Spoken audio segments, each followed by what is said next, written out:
Mira, Lewandowski. esta pregunta es muy interesante. A mí me Esa, gusta. esa quería leer.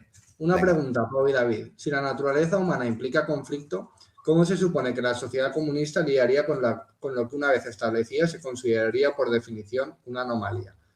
Buah, esto. A ver, yo partiendo de que tengo, digamos, una consideración más, no sé decirlo, menos utópica de cómo funciona el comunismo o de lo que la gente tiene a pensar de lo que es una sociedad comunista, yo entiendo que en esa sociedad también habría algún sistema, digamos, penitenciario para la gente que obviamente, digamos, atente contra otra persona o contra la propia sociedad comunista, etcétera, etcétera. Pensar que en el comunismo va a desaparecer eso porque toda la gente va a ser perfectos hombres de la revolución, pues yo creo que es un Es poco muy loco. idealista. Muy De hecho, de primeros del siglo XX, eso, ¿eh? en el socialismo, en la Unión Soviética, se hicieron reformas importantes en materia, sobre todo a nivel penal, aunque también a nivel jurídico.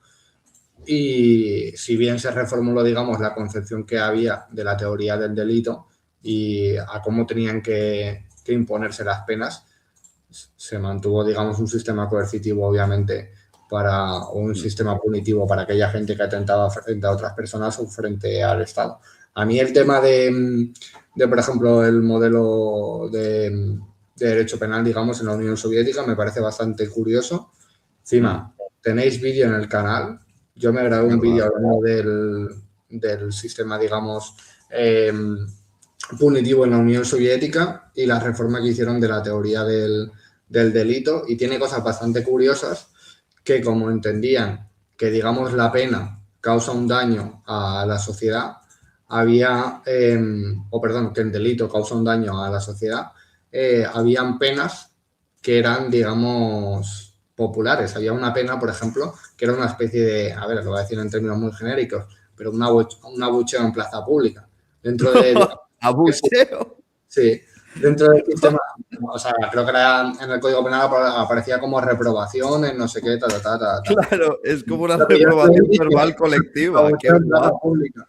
Y estaba vinculado, por ejemplo, a los sistemas de que a día de hoy consideraríamos nosotros delitos leves o incluso a las anteriores faltas que ya están prescritas en un código penal, etcétera.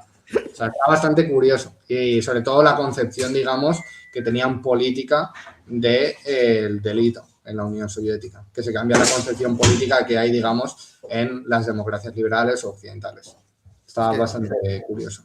o sea, yo no soy muy yo tampoco soy de esa corriente tan utopista que en realidad se abolió. O sea, es que esa corriente se abolió. Es verdad que Claro, existía un espíritu muy así en mucha gente.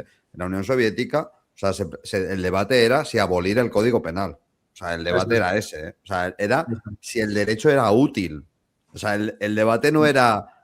Porque después, obviamente, se fue refinando y consolidando un derecho soviético, pero el debate inicial era, bueno, lo del derecho lo quitamos, ¿no? O sea, era así. sí, Porque sí. había una creencia genuina en mucha gente de que al desaparecer la propiedad privada y la competencia, desaparecía literalmente un conflicto que mereciese algún tipo de Sí. intervención en ese sentido. Aparte, se, se concebía pues, la idea de una armonía absoluta Mm. y, y decían que el derecho era siempre reaccionario porque siempre era conservador. Sí, sí. ¿Sabes Al el sketch margen. este de los Simpsons, del mundo sin los abogados? Pues era un poco parte de la concepción que Sí. había inicialmente o por parte de ciertos sectores, de lo que pensaban Sí. que iba a pasar con el socialismo y el comportamiento dentro de la sociedad, como si todo el mundo fuese a actuar de manera O sea, hermanada o que lo desaparecer. económico sea muy determinante no hace que sea lo único determinante.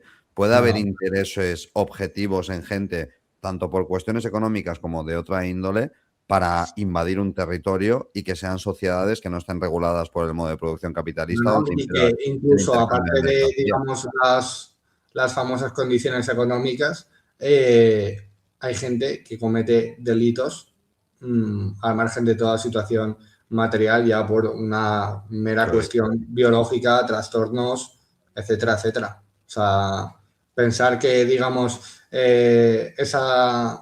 pensar que los delitos van a desaparecer en algún momento en general, en abstracto, de que van a dejar de ocurrir, es una visión totalmente idealista. Por ejemplo, muchos delitos violentos están ligados al ámbito más pasional y es algo que cualquier investigador criminal sabe que es de las primeras cosas que tiene que ver, relaciones cercanas con esa persona, si en casos más graves y tal de asesinato, porque es algo que nos viene de... O sea, obviamente se construye culturalmente, lo cual es muy poderoso y puede ser más poderoso incluso a veces que lo biológico, pero los celos, cuestiones así, esas cosas pasan en el día a día y son la causa de mucha clase de delitos. Y bueno, que sí, que la idea del mundo perfecto creo que ya es algo ajeno al movimiento comunista, realista, al movimiento comunista que tiene una implantación y una idea de hacer la revolución ahora y no en Twitter. ¿Vale?